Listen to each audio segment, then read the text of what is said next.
Today we're going to take a closer look at the two major contenders for the job of POTUS, the President of the United States of America. Joe Biden, the 46th President, and Donald Trump, the 45th President. We're going to cut through all the BS, the spin, the political play, and give you the facts straight. Joe Biden, the 46th President of the United States, born November 20, 1942 in Scranton, Pennsylvania. This guy's biography reads like a rollercoaster of political ambition and personal tragedy. So Joe started his career fighting for civil rights, which is pretty cool, but he also has a knack for borrowing facts from other people's lives, like claiming to be the first in his family to go to college and that his ancestors were coal miners. I think someone needs to fact check that. After a brief stint as a lawyer, Joe turned to politics, where he was elected to the US Senate in 1972, representing Delaware. He went down to win re-election 6 times and became Delaware's longest-serving senator. In 2008, Joe tried his hands at the presidential race but didn't make it past the first few states. But at least he got to be Barack Obama's vice president for 2 terms, which is pretty impressive. Now fast forward to 2020, and Joe finally gets his big break, defeating Donald Trump in one of the most contentious elections in US history. He chose Kamala Harris as his running mate, making her the first African American and first Asian American to be elected vice president. Now, as president, Joe's been busy signing executive orders and taking actions to undo the policies of predecessors, particularly in areas like migration, healthcare, and the environment. He's also been dealing with some major foreign affairs issues like the Russia-Ukraine war and the ongoing Israel-Hamas war. But let's not forget that Joe has had his fair share of personal tragedies. In 1972, his wife and daughter were killed in a car accident, and in 2020, his son Beau passed away from brain cancer. Listen, no matter what your political persuasion, he absolutely gets my condolences. Now, despite these hardships, Joe's managed to keep a sense of humour and often cracks jokes and makes light of his own gaffes. Donald Trump. Now, the man really needs no introduction, but I'll give you one anyway. Born June 14, 1946 in Queens, New York, to a family that probably didn't expect him to become a reality TV star, let alone the 45th President of the United States. Donald's early life was filled with the usual stuff: military school, Wharton High School of Finance, and then went on to join his father's real estate business. But then he decided to make things interesting by building a giant tower with his name on it in the centre of Manhattan. Because ego. Now, bored of real estate in 2004, Donald decided to grace our TV screens with The Apprentice, where he got to say, "You're fired," to a bunch of people who probably didn't deserve it. But hey, ratings are ratings and ego. In 2016, Donald decided to run for president, and against all odds and a lot of people's expectation, if we're honest, he won. His presidency was eventful, to say the least. From building walls to fighting with the media to getting impeached not once but twice. Donald certainly kept things interesting, but notable successes. He met with Vladimir Putin and Kim Jong-un, and let's face it, talking is better than fighting. Now I know you're thinking, but what about his hair? Well, what's wrong with it? So Joe Biden's headline policies, well, he's got quite a few. COVID-19 response. The Biden administration has all been about tackling a pandemic head-on. He signed a bunch of executive orders to promote workplace safety, ramp up supplies for the pandemic response, and support governors' deployment of the National Guard to prevent the spread of the virus. Economic recovery. Biden has been trying to revive the economy with his American Rescue Plan. This includes direct payments to Americans, funding for the state and local governments, and expanded unemployment benefits. Infrastructure investment. Biden proposes a $1.2 trillion infrastructure plan that aims to modernise the nation's transportation, water and broadband systems. It's like giving the country a much-needed facelift. Climate change. Biden rejoins the Paris Agreement and has set a goal to achieve a 50 to 52% reduction in greenhouse gas emissions by 2030. He's also signed an executive order to pause new oil and gas leasing on federal lands and waters.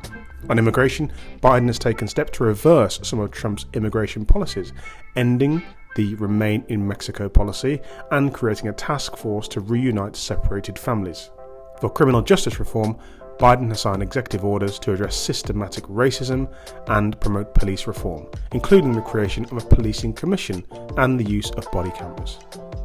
On gun control, extremely contentious in the US, Biden has called for stricter gun control measures, including universal background checks and a ban on assault weapons and high-capacity magazines. On healthcare, Biden has taken steps to expand access to healthcare, including reopening the Affordable Care Act's health insurance marketplace and reducing prescription drug costs. On education, Biden has proposed a free community college and increased funding for K-12 education. I don't know what that is. Maybe someone can help me. As well as student loan forgiveness for certain borrowers. There's a card in the description above where you'll see Kevin O'Leary's view on that.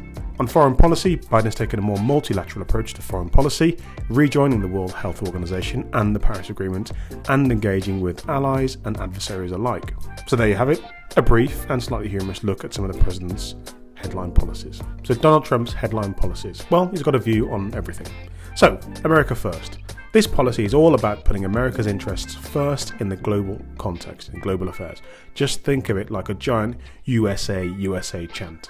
On tax cuts, Donald Trump loves tax cuts. Being a businessman, it should come as no surprise that Donald Trump loves to cut taxes, especially for the wealthy. It's like a never-ending game of Monopoly, but for him, it's with real money. Deregulation. Donald Trump's all about getting rid of those pesky regulators that are holding back big business. It's like giving a kid a bunch of toys and then taking away the instruction manual. On immigration, Trump has taken a hard stance on immigration, building a wall on the US-Mexico border, or certainly wanting to, and then implementing a travel ban on several Muslim-majority countries. On trade wars, Donald Trump loves a good trade war, especially with China. I think he's playing a game here. He loves business, and for him, it's absolutely an opportunity to be Machiavellian and win at all costs. On climate change, well, Trump is a bit of a climate change skeptic. When he was in office, he pulled the US out of the Paris Climate Agreement.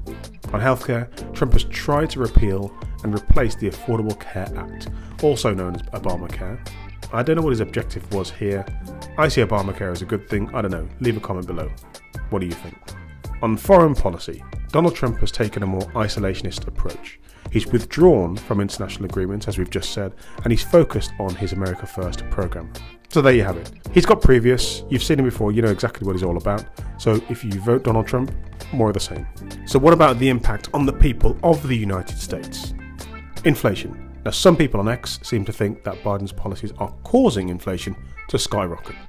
Since he took office, the prices of gas, groceries and even pet food have gone up a significant amount. But hey, at least your dog's eating well. But that's not isolationist. That's global. That's not necessarily a Biden-created issue. On taxes, other people seem to think that Biden's policies are only benefiting the rich. That sounds pretty similar to Donald Trump. And the average person's losing money. I don't know how true that is, and I'd love to get your comments below on this because I'm 3,000 miles away in England. So let us know, what's it really like? For home ownership, a lot of people think that under the Biden administration, the average person will not be able to own their own home. So for debt and war, and very much linked to inflation, a lot of people think that ultimately Biden is sending more and more people into more and more debt. And where it comes to conflict, he's drawing you and actually the rest of the world closer to a third world war, as we see what we see play out with Russia and Hamas. Now I know what you're thinking, what's the truth? Well, the truth is it's really complicated. Biden's policies have both got positive and negative impacts on the financial well-being of American citizens. As some people have definitely seen their incomes increase, and others have definitely seen their expenses rise. It's like trying to solve a Rubik's Cube blindfolded. So to sum it up, Biden's policies are going to have a mixed financial impact on the American citizens, depending on which income bracket you're sat in, I guess. So what about Donald Trump's impact on the American people? Well, we know he likes business, and he's likely to implement some sort of tax cut. Now, Trump signed the Tax Cuts and Jobs Act in 2007, which cut taxes for many Americans, including the top individual tax rate dropping from 39.6% to 37%, and the corporate tax rate went from 35% to 21%. It's fantastic news for the wealthy, but also the average Joe on the street, but the impact was a bit more modest. On the stock market had a great ride during the Donald Trump presidency. The Dow Jones Industrial Average hit record highs. Now I don't have any more insight as to what the Donald Trump presidency may bring. All we know is both candidates have previous. We know what a Trump presidency looks like, and we know what a Biden presidency looks like. And only time will tell. So who's going to win? Well, who knows? The polls are all over the place. There's going to be political backstabbing, wrangling going on for the next few months, right up until the election in November. Some polls will show Joe Biden in the lead, some polls will show Donald Trump in the lead, and that will vary in state to state. It's like trying to predict the weather in England. You never quite know what you're going to get. One thing absolutely is for sure though, this 2024 election is going to be one for the history books. Will Donald Trump make his triumphant return to the White House, or will Joe Biden hold on to his seat for another term? That is up to you.